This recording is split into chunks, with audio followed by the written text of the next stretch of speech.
I just want to welcome everyone. Class of 2020, feel free to put your video on, or if you prefer not to, you can keep the video off, but I would prefer if you keep mute on. If you have any questions throughout the panel, the alumni have agreed that you can just turn on your mic and go ahead and jump in. If there seems to be a good point, you can also write something in the chat and I will be manning the chat for you. I should knock on wood, since we purchased some little pods around my house, I haven't had much issue with Wi-Fi. At the beginning, the first couple of months when I was at home, it was terrible, but I should be okay with my Wi-Fi. I want to introduce myself, let you know my name is Pam Ahern. I am Director of Employer Engagement in the Center for Career Development at Holy Cross. I definitely recognize some of your names and some of your faces. Congratulations on your recent graduation from Holy Cross. Yay! We know that certainly things did not go as you expected or planned when you arrived on campus in the fall.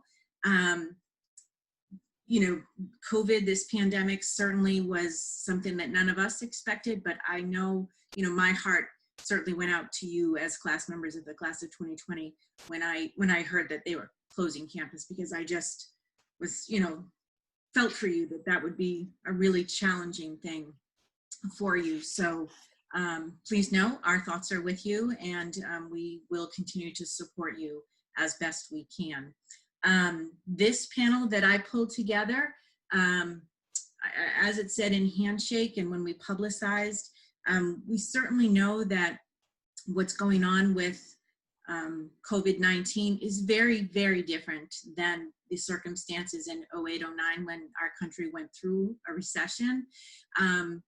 But I felt like after having some individual conversations with some of our young alum, I felt like there were definitely some similarities, and that you all as class of 2020 could certainly learn from, learn a little bit about being adaptable, being flexible, and all of the other good little nuggets that our 08 grads are going to share with you, to let you know that, you're not in this all by yourself, that there are others who experienced a similar situation when they were conducting their job search, and they're going to share their experiences with you. So I've put together some questions. And again, if you have any questions yourself, I'd love you to jump in. Or in the chat room. So I'd like our panelists to introduce themselves.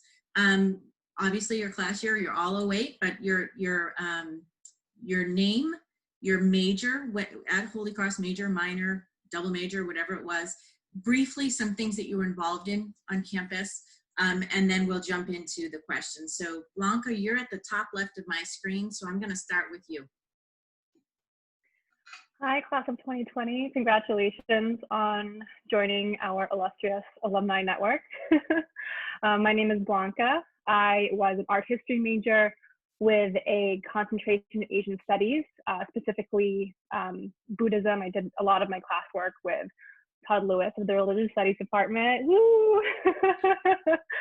Outside of the classroom, I was on the executive board of Asia, which when I was at Holy Cross went by Asian Students in Action, which I think it now has a different acronym. And I also worked at Cool Beans. Those are my two main gigs on campus.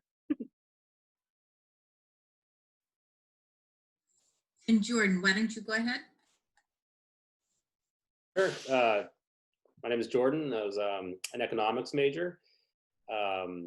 It was a great major. I learned a ton. I did a couple extracurricular things. Was on the full varsity basketball squad, but played intramural basketball. Did Big Brother, Big Sister, and yeah, just really enjoyed the life, in Worcester and on campus. And so, yeah, congrats, class of 2020. Yeah, I'm here to help. So very excited to open up my network and help in any way I can. Thanks, Jordan. Sarah Murphy.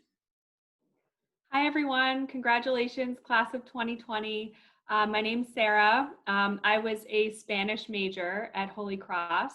Some of the extracurriculars I did included Fools on the Hill a cappella, loved Fools. I also did chapel choir and was involved in a lot of campus ministry things like Abby's House, Appalachia, the Modges program, and lots of the retreats, generally speaking. So really happy to be here today and to meet all of you. And how about Sarah Rendon Garcia? Hi, everyone. My name is Sarah, and I was a French and psychology double major at Holy Cross, and I had a lot more energy back then, so I was a little extra on the extracurriculars, and I was a fall orientation leader. I was on the LASO executive board, so I was a co-chair my sophomore year. I did Purple Key Society, and I did a lot of the chaplain's office things with Sarah Murphy, like Manresa and CLC, which honestly I forget what it stands for, but it's Christian Life Communities. Yeah, I think that's it. Time. Great, thanks, Sarah. And how about Yvonne? Hi, everybody. Again, congratulations, class of 2020. We're all really proud of you. My name is Yvonne. I was a political science and Spanish major involved. I played tennis for Holy Cross freshman, sophomore year, was on the e-board of LASO, did the fashion show for BSU, was a peer mentor, and a couple of other things as well. Happy to be here. Awesome, thank you so much. So again, if Katie is able to join us, we'll introduce her at a good point when and if she's able to join us. For our alumni, I'm going to ask the first question, and I'd like each of you to respond to the first question, the second question, and then, for all subsequent questions, certainly you're happy to jump in, but if the other panelists have voice the same thing that you would say, you don't feel the need that you have to jump in with that. But when you think about your senior year, what were your expectations regarding your job search when you entered senior year? For instance, what industry did you think you were going to be pursuing? What location geographically did you think you were going to be at? What was happening for you when you entered senior year? And anyone can go ahead and jump in. I'll jump in. Start. Oh, Jordan, do you want to start? Sure, why not? I guess my expectations, I remember entering senior year, I had been trying to find a job on Wall Street in New York City, or just any job in finance. I really had no idea what I wanted to do, but felt compelled to find some kind of job in finance. And I actually didn't have, I think my sophomore summer, I had been rejected from all these Wall Street internships, like Citigroup. I had interviewed on campus. Holy Cross did a great job of setting me up with interviews, but I don't know if it was bad luck. I just couldn't make it happen. So I entered, whereas some of my friends and peers had a previous summer internship experience, I still had the best thing I had on my resume was I'd served hors d'oeuvres for my father, for weddings, doing catering jobs, and was still trying to break in. And so I entered senior year without real, business corporate experience, which is what I wanted. And my expectations were, it's a good economy. It's 2007, 2008. Things are really hot. I figured, I'm just going to interview all year, be opportunistic, be open-minded to other opportunities, and hopefully just, things would work out. And so I was very optimistic, even having not had quote unquote robust, specific Wall Street internship experience that some of my other friends had. So that was kind of my thought process going in. Great. So optimistic, Jordan. Great. You're not gonna talk about your reality just yet. Blanca, how about you? So going into my senior year, I knew that I wanted to work in the arts. I just didn't know what capacity, whether it was going to be for a nonprofit or something on the commercial side for a gallery. I had done a couple internships, one at the National Museum of the Philippines. I worked for a curator there. And another summer, I worked at the Asian American Artist Archive, or the Asian American Art Center, which was a small nonprofit here in New York City. I grew up outside of the city, so my expectation was always that after senior year, I would move home. The reality of working in the arts was that it was going to be a struggle no matter what. You know, it's a very difficult industry to get your foot into the door. I was prepared to intern, work part-time, like do what I could for the first year or two before, you know, getting on the road towards a career within that industry. Great, thank you. And how about Yvonne? What were your thoughts as you entered senior year? Going into senior year, I was pretty optimistic, just like Jordan. I think the market was really, really strong. I had a lot of internship experience leading up to senior year. So, you know, I focused a lot of my time on trying to get some work experience outside of the classroom. So I wanted to focus in finance, but as a political science and Spanish major, I wasn't all that competitive, I guess, on paper. So I wanted to beef up my resume through the internship opportunities that were available out there for me. So I was pretty confident going in. I think everybody knows me now. I was fairly confident going into senior year in general. So I was very, very confident about the opportunities out there, and just really optimistic and excited about what was ahead. Thank you. Sarah Murphy. Yeah, to agree with Jordan and Yvonne, I was very optimistic as well. I expected that by the time I graduated, I would definitely have a job. That seemed to be sort of happening with my friends that were econ and accounting majors. I wasn't completely sure what I wanted to do as a Spanish major. I just knew that I probably didn't want to be a teacher, but I really wanted to move to New York City and just, you know, get a job in a field that I sounded really interested in, that sounded really interesting. And I just felt really confident that I would be able to do that. Terrific, thank you. And then Sarah, second Sarah.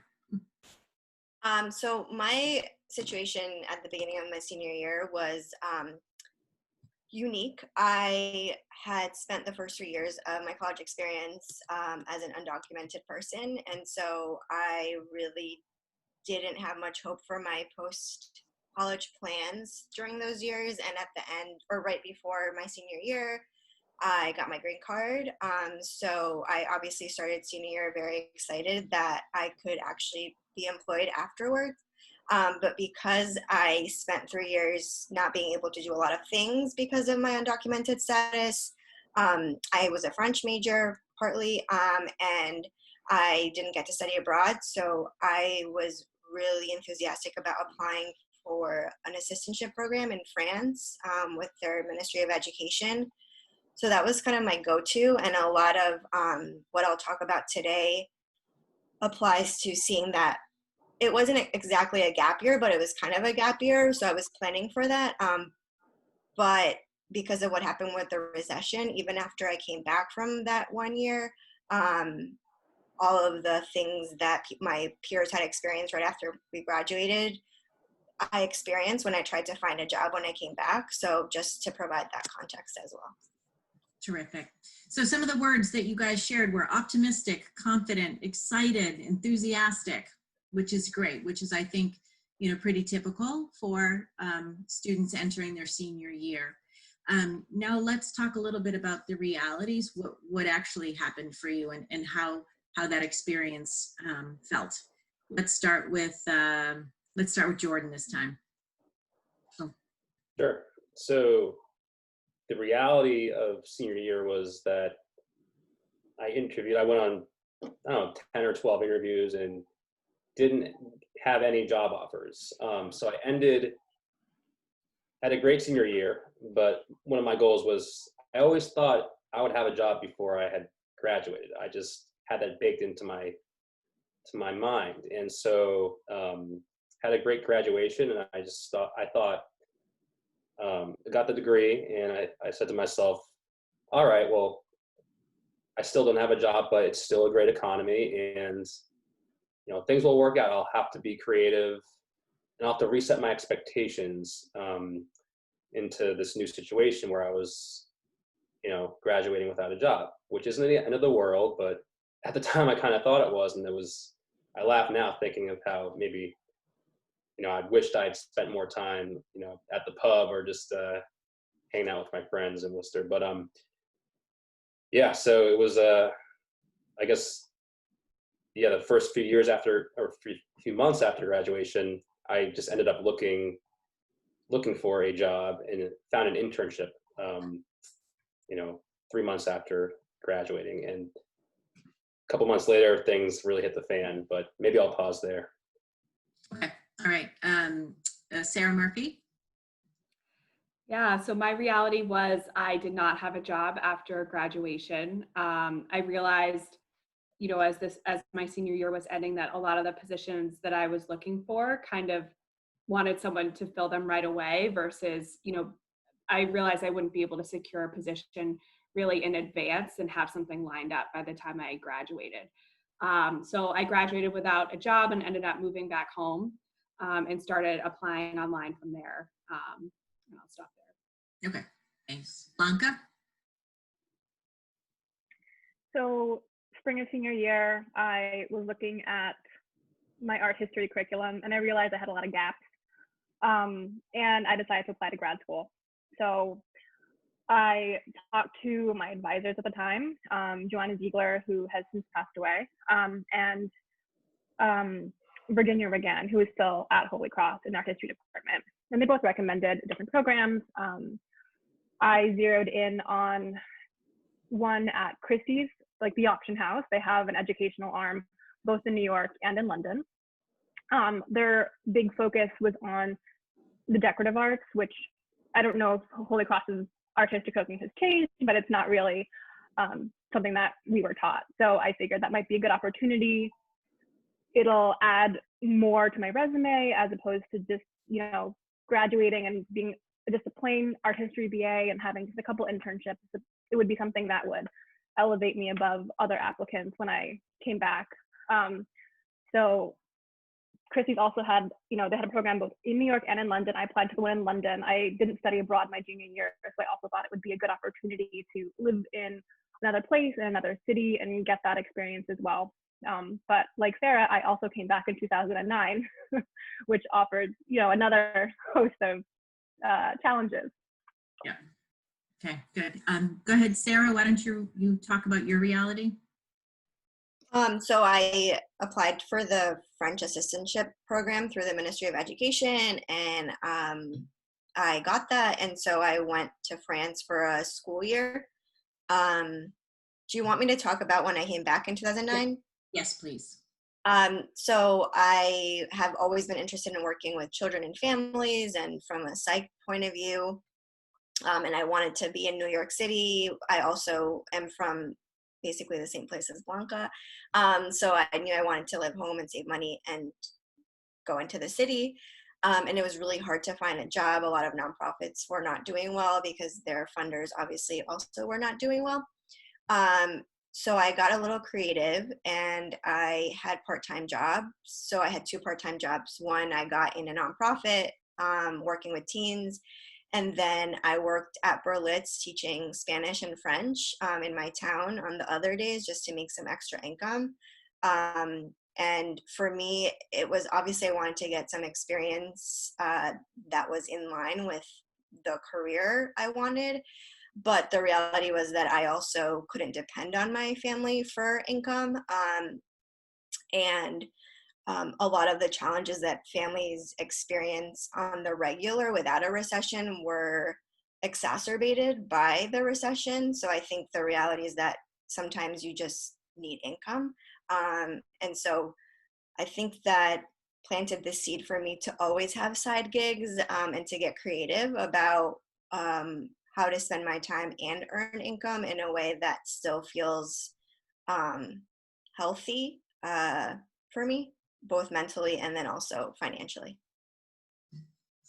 Great, thank you. Yvonne? So going into senior year or during senior year, I made it to the final rounds of an iBanking job, and I really, really wanted it. Unfortunately, I didn't get my ideal job at that time. But through networking opportunities, I was able to find a job as an advisor right out of school. So I was lucky enough to find my way into a financial planning practice right out of school. But as you can imagine, it was a pretty difficult start, being 21 years old and starting a career in finance as an advisor during, at that time, which had been a really, really challenging economic situation. So I can't imagine trying to start a planning practice today in this type of environment. So that's kind of what I walked into when I started. But the challenge was definitely real, for sure. Can you all kind of talk about if you leveraged the Holy Cross Alumni Network? How did you go about doing that in that economy? Yeah, I'm happy to start. I leveraged the network any way I could. So I got onto I can't remember what the system is called now, the Alumni Network. Search for any type of finance job that I thought would be of interest to me, reached out, and in the subject line, it just said, Holy Cross connection, and sent basically the same message to every single person that was in a field that I would want to work in, which was something along the lines of, hey, my name is Yvonne, I'm graduating, going through the sort of job application process, would love to hear more about what you're up to at Citigroup, UBS, X, Y, and Z, Goldman Sachs, and would love to get your experience about, how you enjoyed Holy Cross. Are you open to connecting over the next couple of weeks? You wouldn't believe how many people and the types of people that responded back. Again, it's the value of Holy Cross, but I leveraged that network as much as I possibly could, and it really opened up some doors and opportunities for me.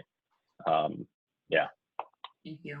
So can I just jump in for our class of 2020, the system that Yvonne was referencing was called the Career Advisors Network.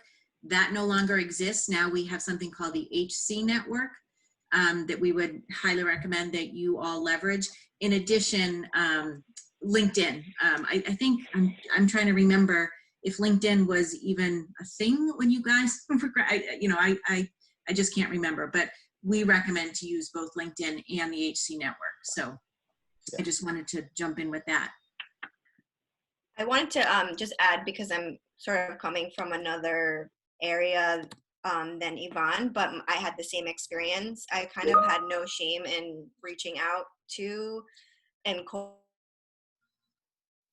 calling or emailing alums. I used the same network as Yvonne back then. And I just asked for informational interviews and expressed that I wanted to learn about the different career trajectories that people took to get to where they were. I was particularly interested in learning from women who were in leadership positions in nonprofits, see how they got there, what sort of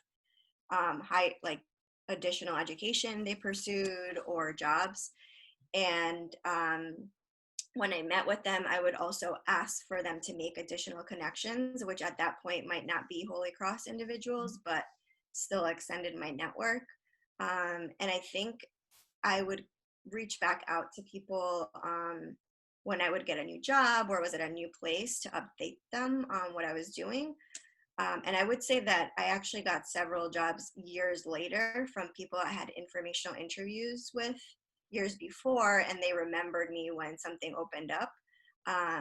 So even though it might feel not as fulfilling to just have an informational interview, you're planting the seed and starting a relationship that might be fruitful in the future. Sarah, thank you. That is great advice. Did you periodically check in with folks that you had networked with to just keep them apprised pretty much consistently? Okay. Yeah. So, I mean, even if I got into a master's program 3 years after I graduated, so I would update people. I actually would do the same with professors at Holy Cross.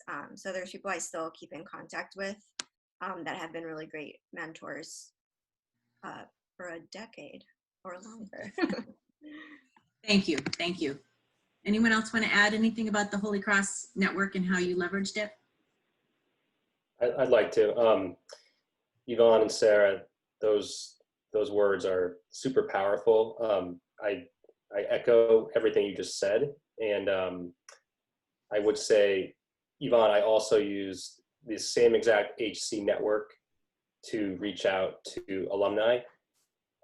Cold emails, just as Yvonne had done, and I literally made a spreadsheet in Excel of every single Holy Cross alumni in finance at every single firm: Goldman Sachs, JP Morgan, Citigroup, B of A, hundreds of alumni. I went down the list. I systematized my process to where I would literally put the date that I reached out to someone, a couple notes, follow-up ideas, emails, phone numbers.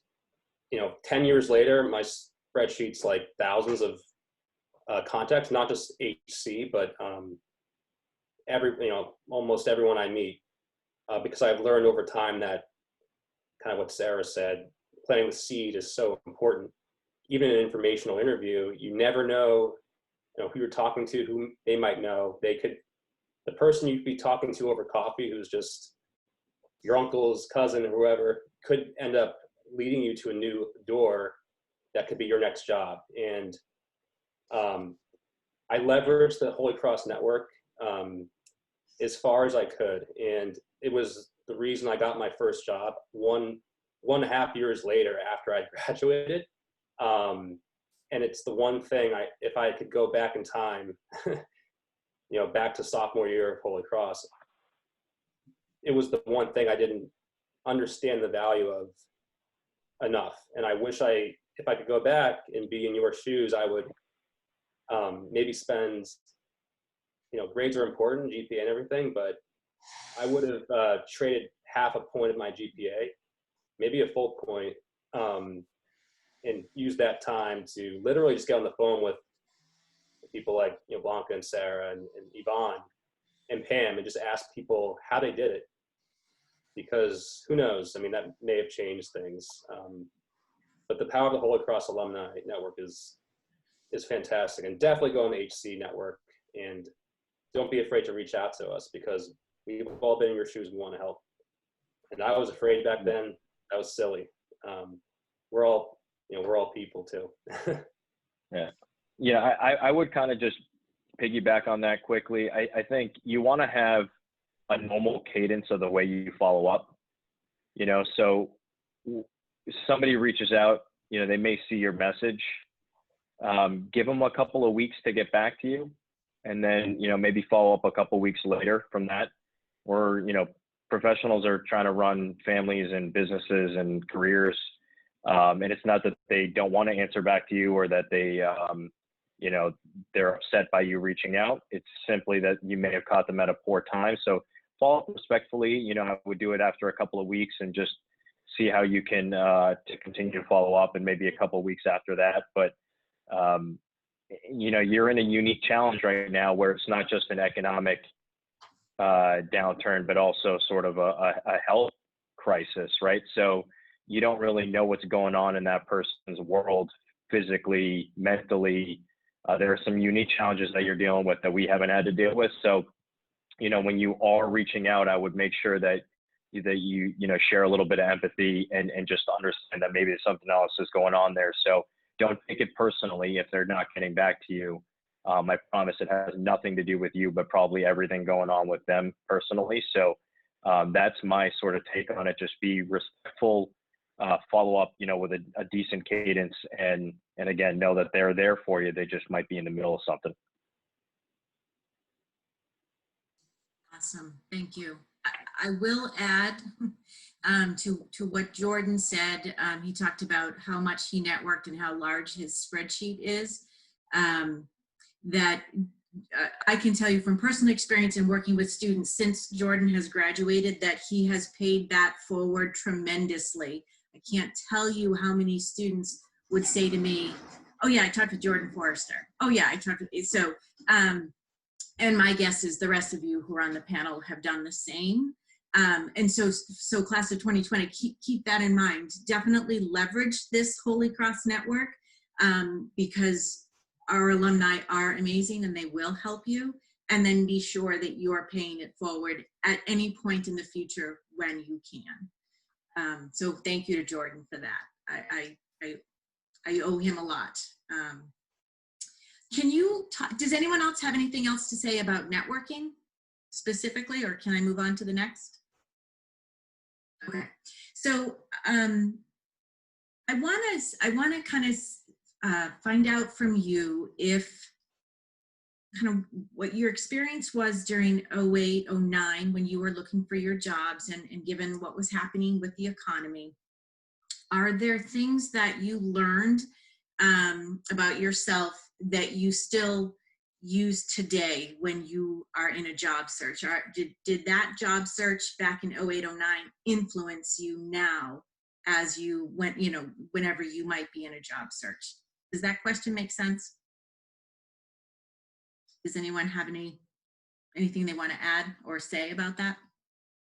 I have a funny little story that's helpful. I've made so many mistakes over the years that I've tried to learn from each one.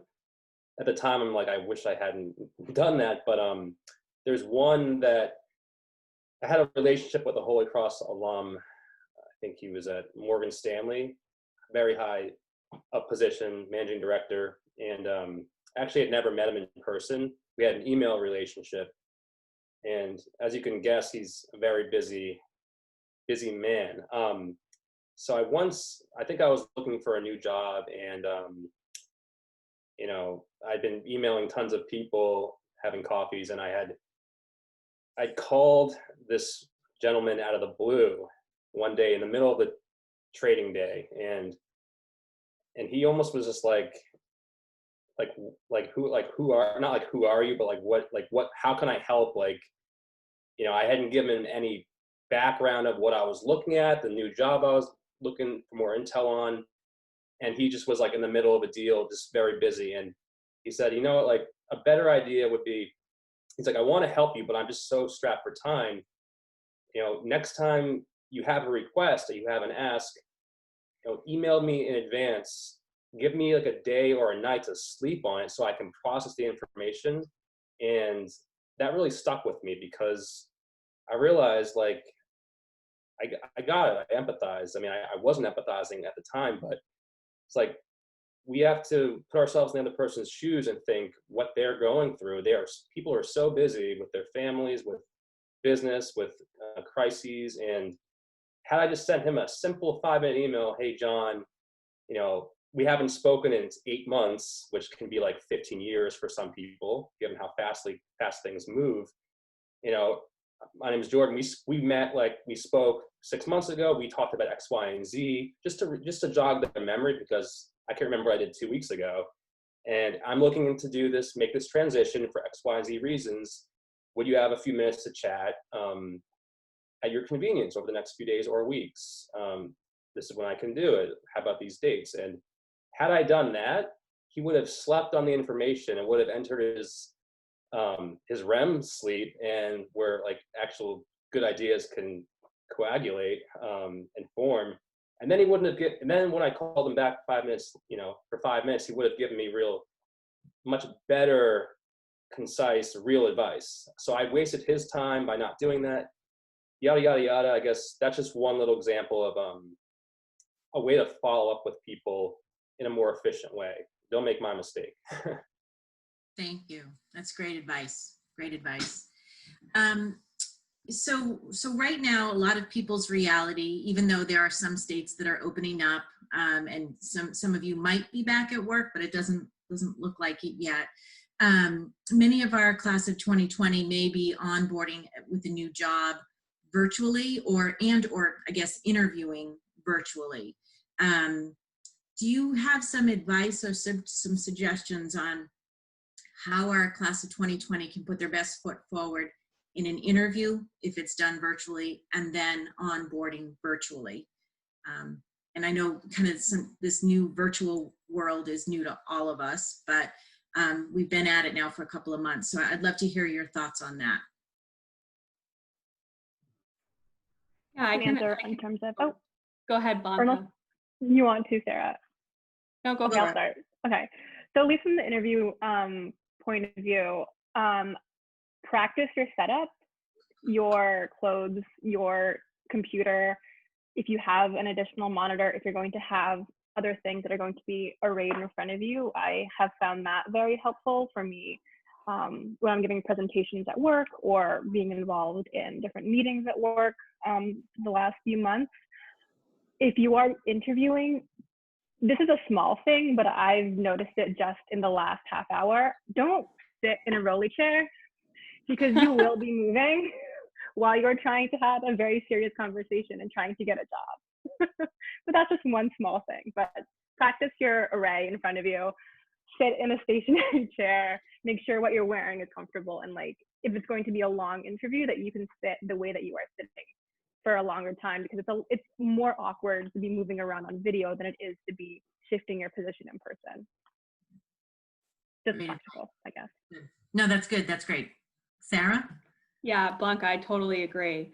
I would say similar to an in-person interview, I think it's just so important to be as prepared as you can possibly be for that conversation that you're having. You know, make sure you do your homework about the company and about the person and have those thoughtful questions prepared. I think it's really important to show that you want to learn, but that you've already started to kind of do that work in the interview. And then I would say follow-up I view as an extension of the interview. It doesn't just stop when that Zoom call stops. And when I see the type of follow-up someone has, that it's thoughtful, and that, you know, if someone just doesn't follow up at all, that's an indication to me that they're perhaps not ready for, you know, this type of position. So I would just say be prepared and make sure that your follow-up is very thorough, because that's a reflection of you as well. Yeah, I totally agree. I think, you know, the one part that's really, really difficult, I think that takes a little bit more energy today than it does normally, is to amp yourself up before the interview, right? You have to exude excitement and positivity, you know, through a computer screen now, where you could have done that in front of somebody. So you don't want to be slouched down. You want to be, you know, upright in your chair, but just be excited about the opportunity, regardless of whether or not you're in front of a computer screen or not. That translates, right? And then you have to do some of the small things that you wouldn't have to normally do, like make sure that your headphones are charged properly, that your Wi-Fi is strong. If you think there's going to be noise somewhere around you, you know, take your laptop and go find a spot where, you know, you're not going to have any additional noise. You just have to think about the environment around you where you wouldn't have had to do that previously, but set yourself up for success. Try to, you know, walk it through in your mind on what are the things that could possibly pop up, and then practice it. Again, it takes a little bit more effort these days, but it's 100% possible, and people are doing it all the time. So, and this might, by the way, this might be the way we interview and interact going forward, right? So, you know, you got to kind of adapt to the new norm of doing business this way. And Great. just to be very obvious, make sure that you shower and brush your hair and wear pants. It's not a given anymore. The pants are optional. Yeah, but then if you forget and get up, not a good look. Not a good look. That's happened? Wow. It has happened. And so I had to get up and leave my computer because the landscapers at my neighbor's next door showed up, and I had to shut my windows because I couldn't hear anything. And probably for you, class of 2020, like for me, like my husband's on the third floor of our house on his laptop. I'm here right in the middle of my kitchen. And then my daughter's usually downstairs on her laptop. So it is hard to find space, you know, that is quiet. I texted my family right before this started, and he said, don't forget, don't come down to the kitchen, so grab food now because kitchen's off limits. So, you know, you do have to be a little bit more creative with what we're all dealing with right now. Can you all talk about, so again, thinking about your own job search and what you thought might happen, can you talk a little bit about or give some suggestions on our class of 2020 thinking outside the box. So perhaps looking at industries that they never thought of before this pandemic hit, how, you know, being that adaptable, flexible could help them in terms of what they actually start pursuing now. Can anyone comment on that? Yeah, I can start. I think, yeah, I've always had this philosophy where if you can kind of figure out what your non-negotiables are, then you can find a career that matches up with those non-negotiables, right? So if the things that are non-negotiable to me are, I want to make sure I can help people, that I'm in control of my schedule, and that I have unlimited upside on compensation, right? That's my non-negotiable. I don't care about location. I don't care about sector, business. There are so many careers out there that match up with my non-negotiables. Now, I happen to be in financial planning, but it hits all of my non-negotiables.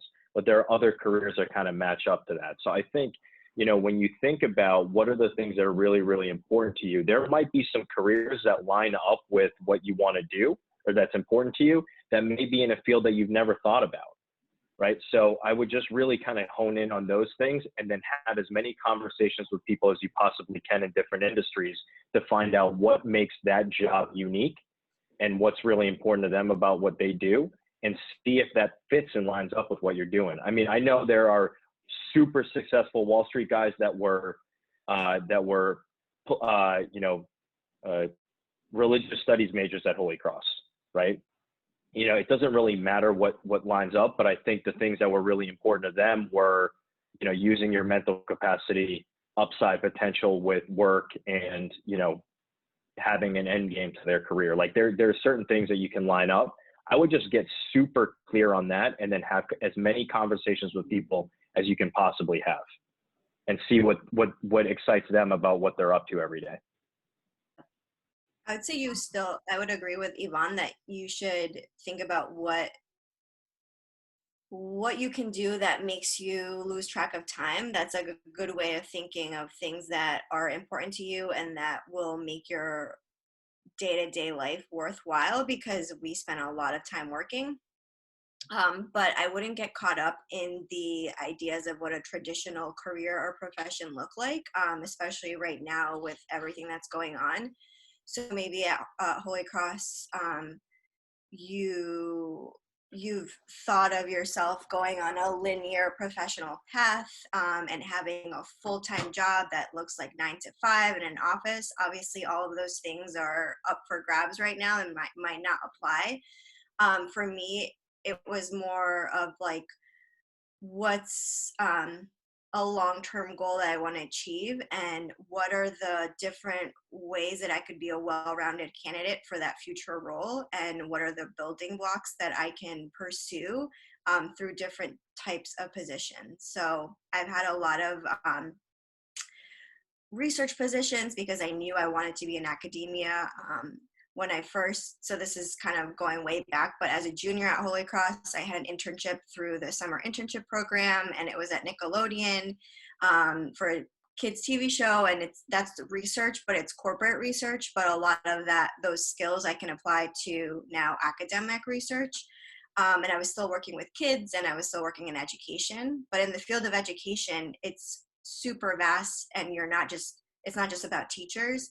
So across the time, I had different roles that taught me different angles of education. So now in my current role, I feel like I have a much more well-rounded experience.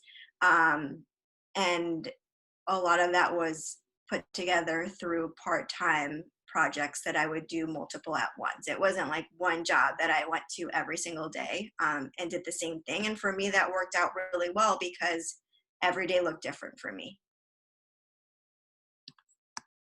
One other thing I would add, I completely agree with Sarah and Yvonne, is to try not to put so much pressure on yourself to find that perfect job, you know, right out of school. I think that's an idea that I had in my head, that, you know, this first job had to be perfect and it had to align with exactly what I was thinking. But in reality, chances are your first job isn't going to be what you're going to spend the rest of your life doing. but it still can provide you with insight into what you might really like to do going forward, but almost more importantly, what you wouldn't like to do. That's definitely what I found with my first position of what I definitely didn't want to pursue after it. So I think, having an open mind and being open to different types of positions, knowing that you're going to learn something from that first step that you take that will be applicable to whatever you choose to do next. Yeah. I mean, these are the times where you want to make mistakes, right? You want to try to taste what is out there. These are the times when you're trying to figure all that stuff out. And if you're like, wow, that trajectory wasn't good for me and I really hated that career, you're not in your mid 30s with a family trying to figure stuff out. And even then it's not too late, right? So I think you want to take some chances and try some stuff out and see how it lands. And like you said, Sarah, it's equally as valuable to find out what you do not like. Yeah, that was great. And Sarah, you talked about thinking about when you've had a job and when do you lose track of time. We kind of talk with students about when you're in an internship or even a summer job, what brings you energy about that position, and then kind of what sucks the life out of you in those roles, and to kind of veer towards the positions or roles where you feel the most energized versus drained. And it's not just an internship. That can happen your first job, your second job, and really this continues. You're not going to be like me and work at the same place for 18 years. You're going to be moving around a little bit, and so just think about that as you're as you're working. What brings you energy? What drains you? All right, I'm looking at time. It's 4:50, and I want to make sure our grads have an opportunity to ask questions. Maybe if our panel can just go through, and give a pearl of wisdom or last piece of advice before we open it up. Unless there's something else that was on my list of questions that you really want to talk about, please raise your hand and let me know. Otherwise, I'd love to hear just kind of pearls of wisdom for this class. And you've been sprinkling them in throughout this panel, but kind of final words of advice, guidance that you have. Let's start with Yvonne. Oh, if you're ready, Yvonne. I think really leveraging the network is just incredibly valuable. Establishing relationships with people is what, any career is really all about. I think, and what you want to get it to a place where it's not who you know, it's who knows you. So when opportunities pop up, they think of you when you're not in the room. And for now, you just want to start to have conversations and build relationships, genuine relationships with people. So that'll yield results now, but it'll also take your career to places that you never thought it would. So just leverage the network, don't be shy, and keep building relationships. Awesome. Who wants to go next? I'll go next, just because I think it goes well with what Yvonne said.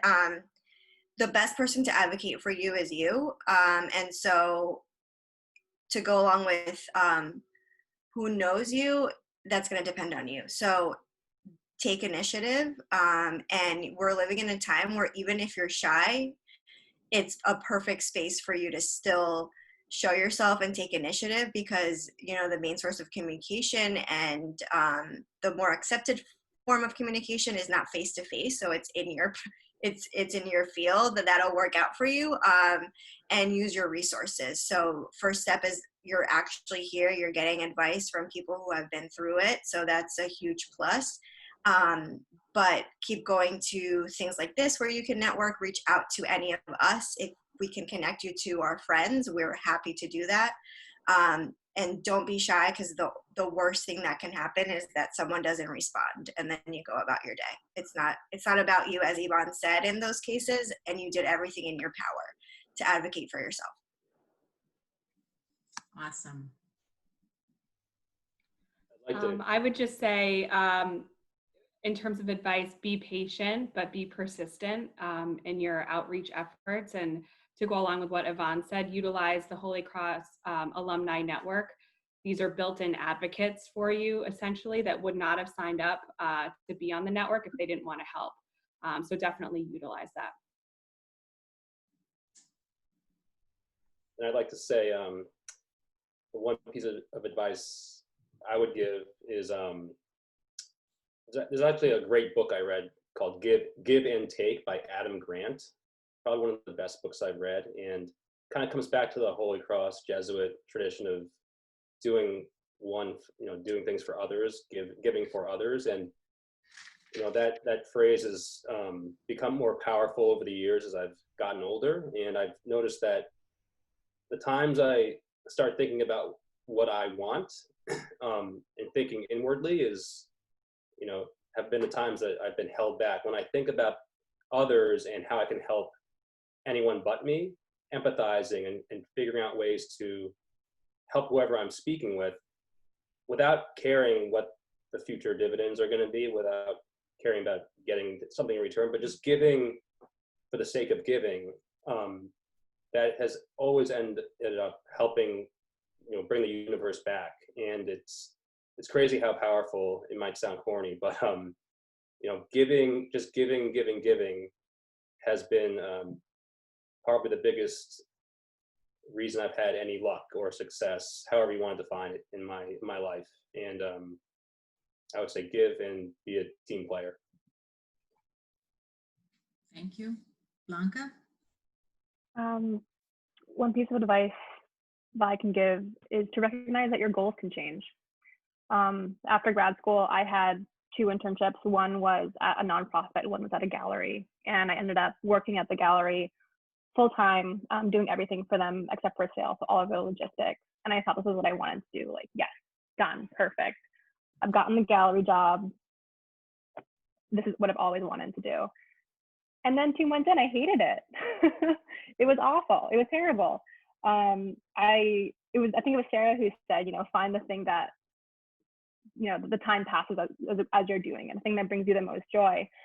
And that wasn't it for me. I work in a museum now, but even though that initial job wasn't what I really wanted, I was still able to take a lot of the skills that I learned from that job and apply them elsewhere. And so outside of just, knowing that your goals can change and how you can sort of tailor your life around that, also know how to market yourself. I think it's important to, I've stayed within the same industry, but just within different facets of it. But, if you're going from industry to industry, there are so many different skills everywhere across the board that you can apply to whatever position you're in. Awesome. That's great advice, you guys. And actually, I jotted down some notes, so I'm going to share these with our class of 2020 and via Instagram or some way, shape, or form. So these were great. I appreciate that. Class of 2020, do you have any questions? And if so, you can just Annie, you go, girl. Turn off your mic and you ask. Can you guys hear me? Yes. Thank you for sharing your advice, your experience. On the topic of marketing yourself, well, not marketing yourself. Yeah, to continue or respond to marketing yourself, I just wanted to introduce myself. My name's Annie with a Y, as you can see there. And I like to emphasize the why because of 2 reasons. 1, because people spell my name wrong all the time. And 2, I like to ask a lot of questions like, why is the world the way it is? And challenge the world around me.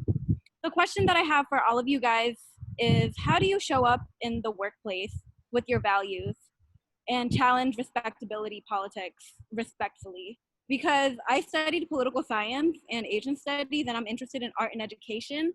And I think that the way that we talk about the things that we care about are overlooked because of different isms. And it's difficult to combat respectful, it's difficult to engage without trying to be politically correct. And so I was just wondering, how do you show up in the workplace with your values and challenge respectability politics? and challenge respectability politics respectfully. So that was like a 3-in-1 type of question. Like, how do you show up with your values and to challenge respectability politics?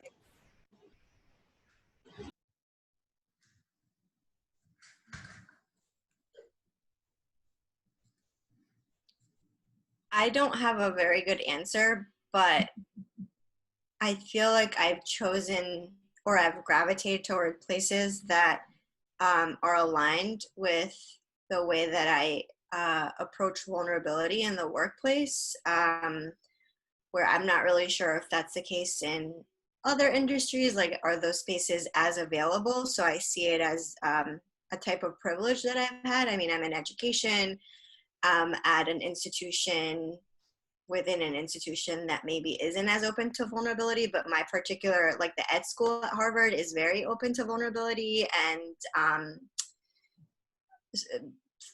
advocating for social justice. So as much as you can, and I understand that sometimes it's not in your control, I would research the organizations in your case or the places where you want to work to see if they are aligned with your values. And then even when you're being interviewed, you're also interviewing the organization. So how are they treating you? How are they asking you questions? How are they acknowledging, how are they being inclusive of different types of backgrounds and individuals? You can pick up on that sort of thing. And if I also would say, like, follow your gut. So if you're feeling like you're being interviewed and your values would not be appreciated in that place, again, it's hard because you need a job and can you be picky about it? But if you do have choices, then that's a really important decision to make because you're going to be spending like 80% of your days there.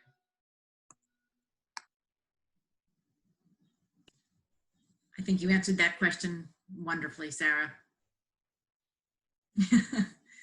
No one wants to follow up with anything because you said it so well.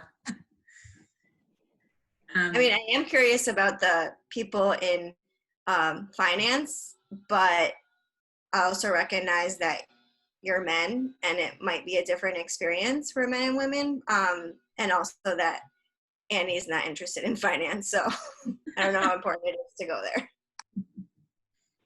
I mean, like, so I'll take a shot at it, right? Because I'm always, I'm always willing to try. I think for me it's a little bit interesting because our industry, right? I'm an anomaly, and financial planning and successful ones are even smaller in terms of a minority. So my business partners, for example, are 47, 56, and 73 white males. And before I got there, all of our employees were all white. Now we've hired 4 minorities that work directly for me. And we've had some interesting dialogues over the years. I think the thing that I care about the most about these individuals, regardless of like what their political stance is, maybe they're conservative or liberal, is more along the lines of, do they have baseline integrity? Like, are these good people that have just different political stances than I do? And are they open to treating everybody equally? And that was 100% the case for me. And in terms of just having a diverse representation, I was in the position to be able to make the change by hiring. If you're not in the position to make a change by hiring, then again, as Sarah mentioned, either start off with, I'm going to join an organization that suits what I'm looking for, or maybe you just take the stance that maybe I can have an impact on the way certain things get viewed. But you have to understand that there's a lot on your shoulders when you are trying to make a change in an organization that has historically thought one way that doesn't align with your current views. So you have to really always, no matter what, represent yourself powerfully, but also respectfully. Because even if you have differing opinions and you decide to ultimately leave, like that reputation will travel with you elsewhere. So if you do decide to take on the culture of an organization to try to make an impact, understand that, that you have to do it respectfully, I think, no matter what. And speaking from, like, you mentioned the arts and education, there's been a bit of a reckoning in the art world in terms of, you know, the current Black Lives Matter movement, and a lot of museums just posting like black squares and doing nothing. And also like not reckoning with the fact that a lot of their collections are, you know, not acquired by great means, or displayed in really great ways. My museum, I work at the Frick Collection in New York. It's specifically from one man who lived in Pittsburgh named Henry Clay Frick, and he was a union buster. We say it pretty plainly in our literature that he was the most hated man in Pittsburgh because of what he did, but he did give us this amazing collection.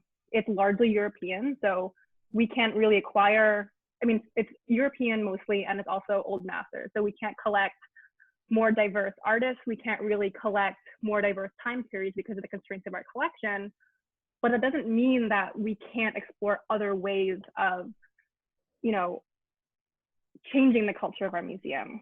In the recent years, we've worked with this film school in the Bronx called the Ghetto Film School, and you know, they've come into the Frick, they've filmed there, they've told stories there. It's been really incredible. A lot of our museum educators, they've been looking at ways they can tell the Frick House, it's also a house museum, tell that story from different perspectives. So one of our museum educators has been giving a series of virtual lectures about the people who live downstairs, like the people who lived in the Frick Museum that weren't named Frick. You know, there are ways that you can challenge the culture of your organization or your company. I mean, obviously at a museum, you have a lot more creativity with that, but there are a lot of ways that you can be creative and push those boundaries and do it in a way that still fits within the constraints of where you are.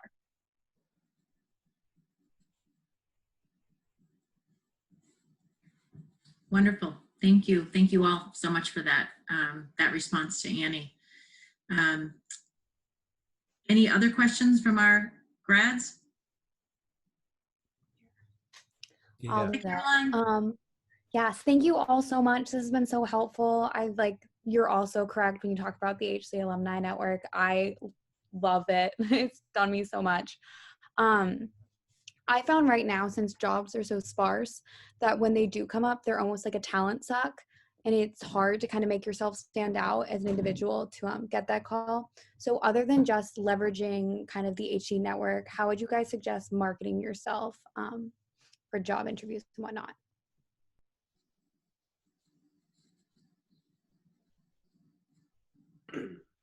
I'd say just be true to yourself. I mean, the way you're going to get the next opportunity that works for you is by not looking at what anyone else is doing, not comparing yourself, and just betting on yourself, because no one has your DNA, your specific style. No one has the knowledge in your head, your mind, that is unique in the universe. And you are going to get some really cool, sweet gig based on who you are. And it took me a long time to realize that I had everything I needed inside me to get to wherever I wanted to be. And sometimes we don't give ourselves enough credit for who we are and just how far we can go. So I'd say just give yourself credit. You have what it takes, and you don't need to go to some fancy grad school necessarily to get, Harvard's great and everything, and MIT and all these fancy schools and fancy degrees, but think about the people that dropped out of these schools or didn't even have a formal education. There's just so many success stories of outliers and David versus Goliath's tales that are so moving. And yeah, just, I don't know, for whatever that's worth, I don't know much about your background, but I know you have what it takes if you just believe in yourself, if that makes sense. I would, I'd leverage the platforms that you have available to you, right? So you've got LinkedIn. I'd make sure you create a profile. I would make sure you join the alumni network and the Holy Cross network on LinkedIn, any other associations that you're a part of. So if you have any other passions, maybe it's your high school network, I wouldn't forget about them either, regardless of what high school you went to.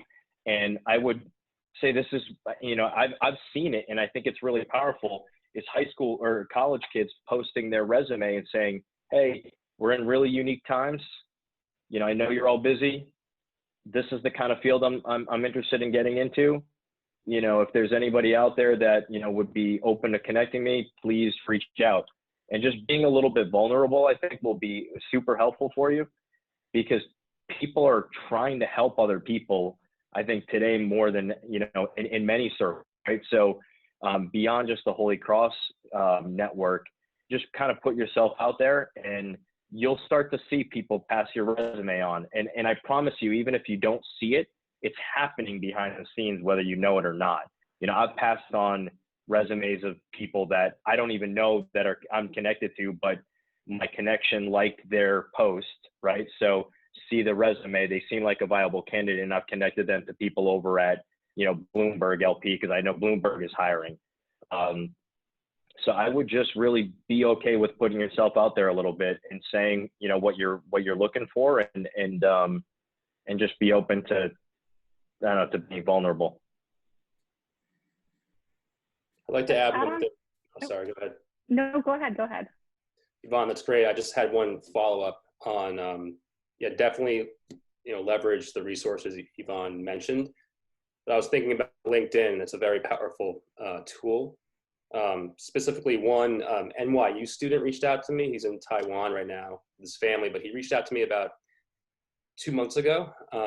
He saw that I worked for JP Morgan, and he said, out of the blue, I'd love to work for JP Morgan. It would be a dream. Would you have a few minutes to speak? Not a Holy Cross alumni, but I got on the phone with this. He's a sophomore at NYU. We spoke for an hour. I made a couple intros for him because I respected his willingness to reach out and just put his name out there into the universe. And he's actually helping me. I just did it out of the goodness of whatever my heart, and he I'm making connections. So definitely use LinkedIn, but also there's certain strategies that you can use when reaching out to people, and maybe more so than just saying what you want. Think about who you are speaking with and what they want.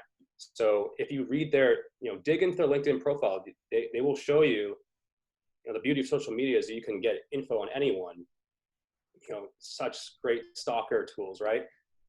You can, where they've worked, what colleges they've gone to, what degrees, what their interests are at the bottom of LinkedIn, the clubs they're in, specifically who they follow. You can use Twitter, Instagram, all these different tools. And you can literally write like a book on someone you don't even know. So, but what I'm trying to get to is that with that information, you can figure out ideas that could be helpful for them. If you email someone, here are 5 ideas that I think could help your business or your network, or your, maybe you would like to meet this person because he can connect you to this book publisher or whatever. You can get, the deeper you get, the more specific the ideas are, increases the likelihood that person will respond, and in turn help you get to where you want to go. So kind of comes back to what I said earlier about giving and taking. Give to that person, give to the people you want to help, and the universe will bring it back. Specifically those people you reach out to in unknown ways at the time, it will come back to you. It's happened for me. I just, it'll happen for you, I think. I would also just add to Jordan, because I just remembered I wanted to add this to something he said earlier, but when you're emailing someone, especially because so much is going on, don't be shy, and just state your request or your question straight out, bold it, because sometimes people skim their emails and they just want to know, how can I help you? And it's easier for them to know exactly what you're asking. And it's not you being fresh, it's actually being helpful to the person reading your email. And when it comes to setting yourself apart from other applicants for jobs or whatever, going off of what Jordan said, don't just know yourself fully, but know the company fully. Know who you're going to be interviewing fully. Look at their website, memorize their website, memorize the person who is interviewing you before you even get there to have that opportunity. I had an interview a couple of years ago where it was at Columbia. It was with one of the deans there, and he asked me point blank, what's your favorite program at our college? And if I hadn't looked through their website the night before and like read through all their programs, read through the kind of students that, you know, get accepted into these sorts of schools, like I wouldn't have had an answer for him at all. And that would have been it. It didn't end up, I didn't end up going in that direction, but it's really important to know not just yourself, but the direction you're going in and the company that you're interviewing with, like down to the letter for sure. It's great advice. Amazing advice.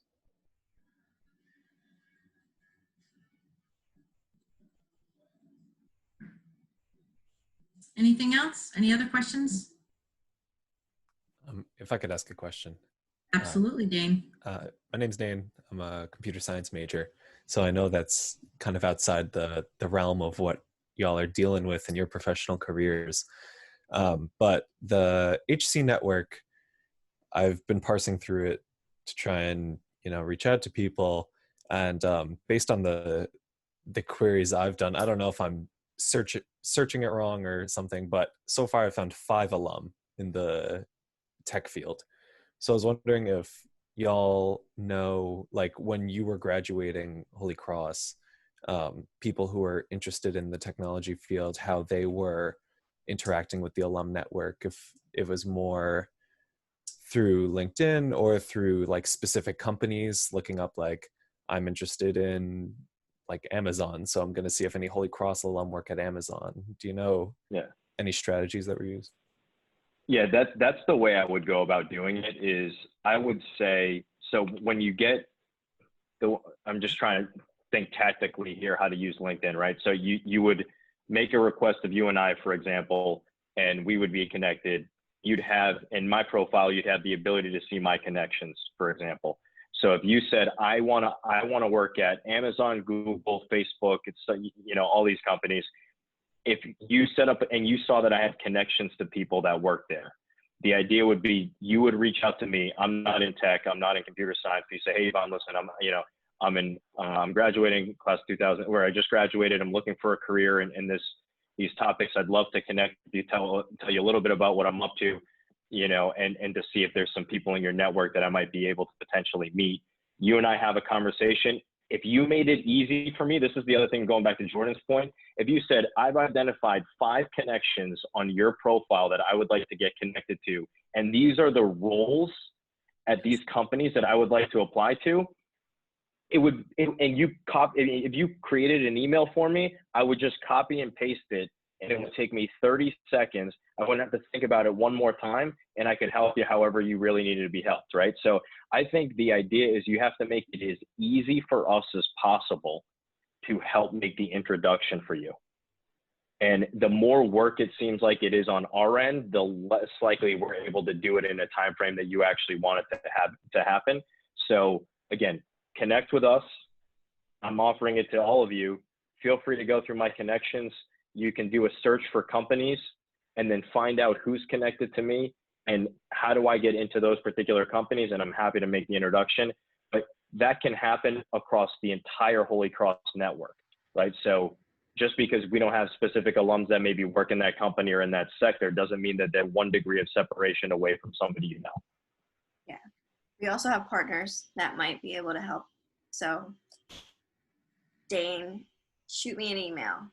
Yeah, and Dane, make sure that when you reach out to any of these alums who are on this panel, or even me for that matter, because I have a ton of connections as well, you want to not use the standard messaging on LinkedIn. You want to create your own message.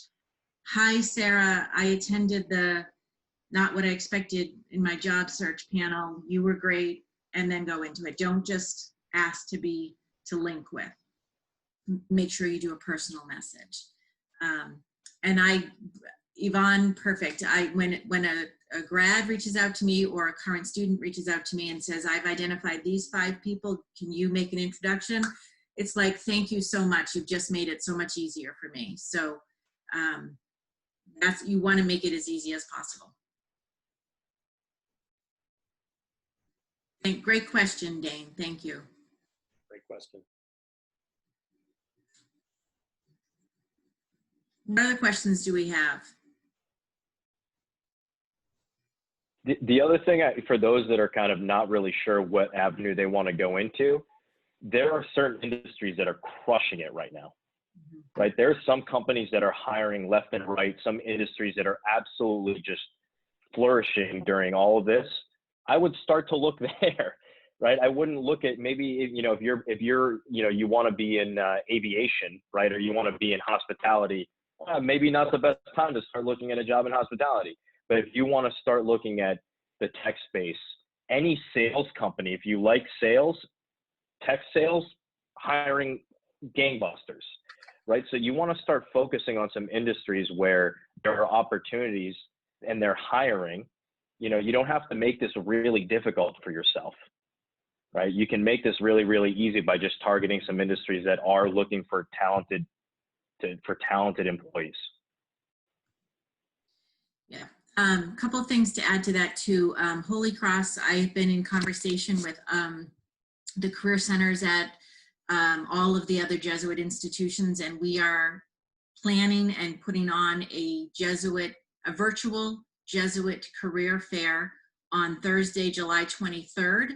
We don't have a time yet for the event, but you should be on the lookout for that. And the only employers that will be invited to this virtual career fair are employers that are hiring. So I would recommend that. And I had another thought and I completely lost it. So my apologies. It should come back to me, maybe. I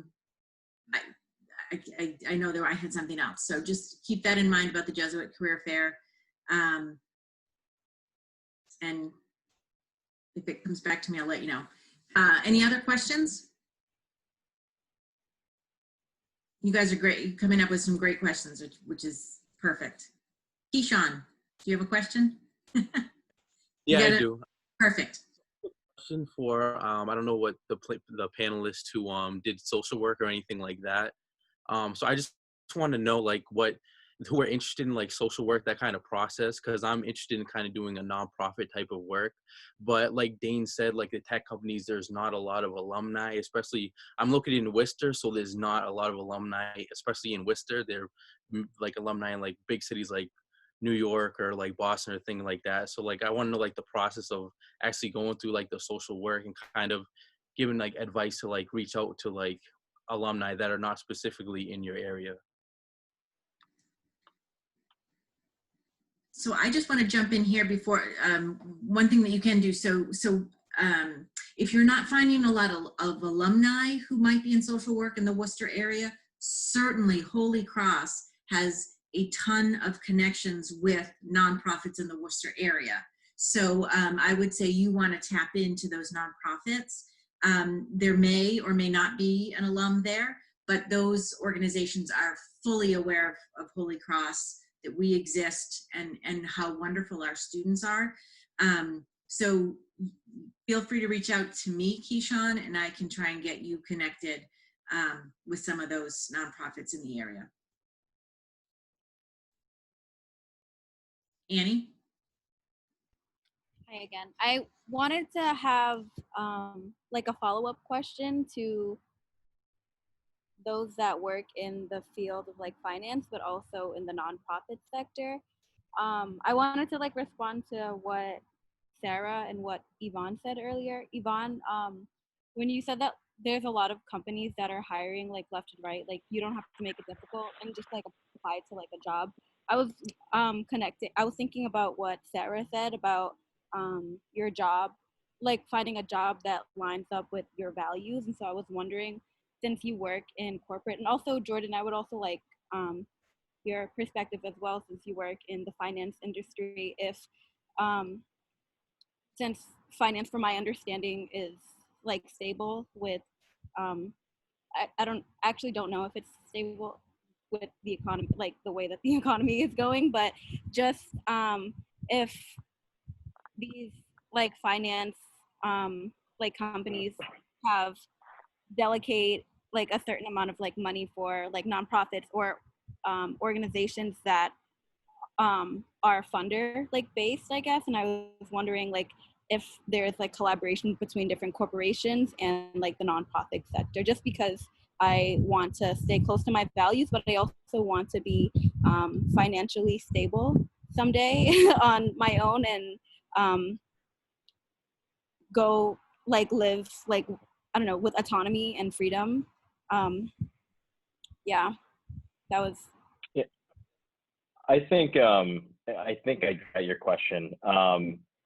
There are definitely aspects of finance where you can sort of have a socially responsible cause and still have it be a lucrative career, right? There are socially responsible investments out there that, there are investment funds that don't invest in guns or cigarettes or alcohol or, some of those types of things that may align with your values. The other thing for me that's extremely important is just diversity, right? I've been involved in diversity organizations for a long time, have a diverse background. I have a passion for sort of clients that are of that demographic. So, there are a lot of companies where they'll establish an ERG that may be a really good connection for you. And I think that would be, for me, really important. Looking at organizations that have these employee resource groups that are affinity groups for, LGBTQ community, or the African American community or the Latino community or the Latinx community and so on and so forth. So those might be a good place, a good recognizer to understand if an organization is sort of forward thinking in the way they are addressing the needs of their diverse employees. And then, just some different ideas on the investment side. But I think you just have to understand the different lines of business that they're in.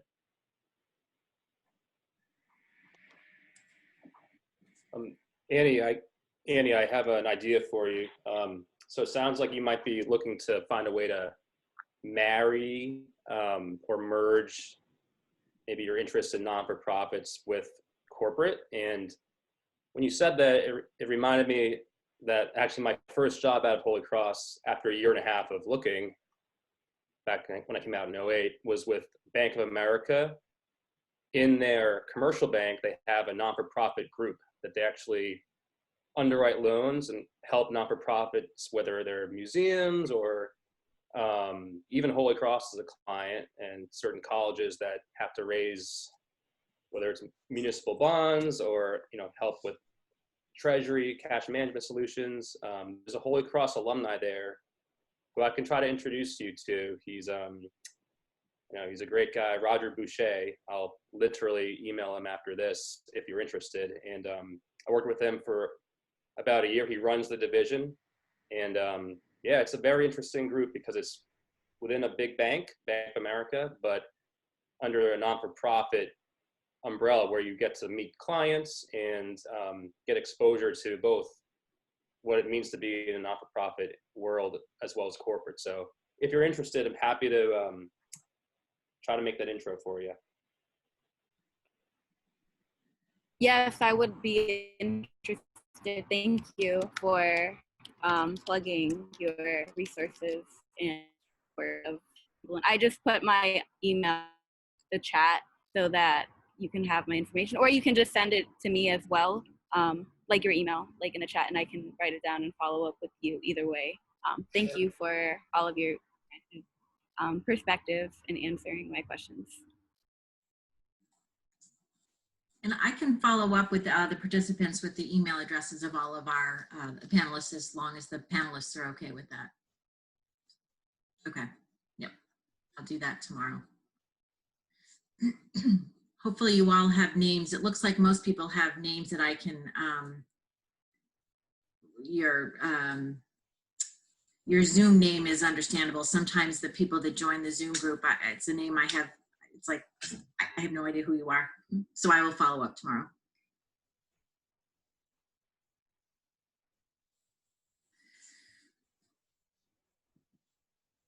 Any other questions from our class of 2020? Speak now.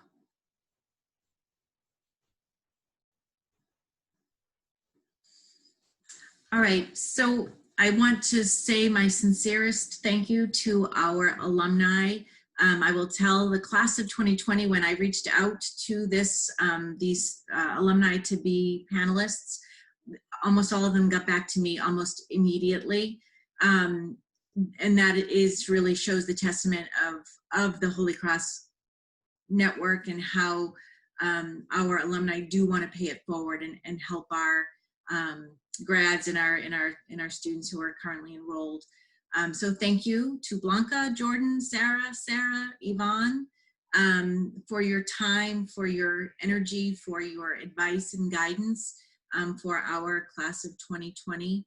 As I said, I will follow up with email addresses so you all can reach out to our alumni, link with them on LinkedIn, and start some conversations. This was fantastic. I hope our class of 2020 enjoyed it as much as I did, and hope you got something out of it.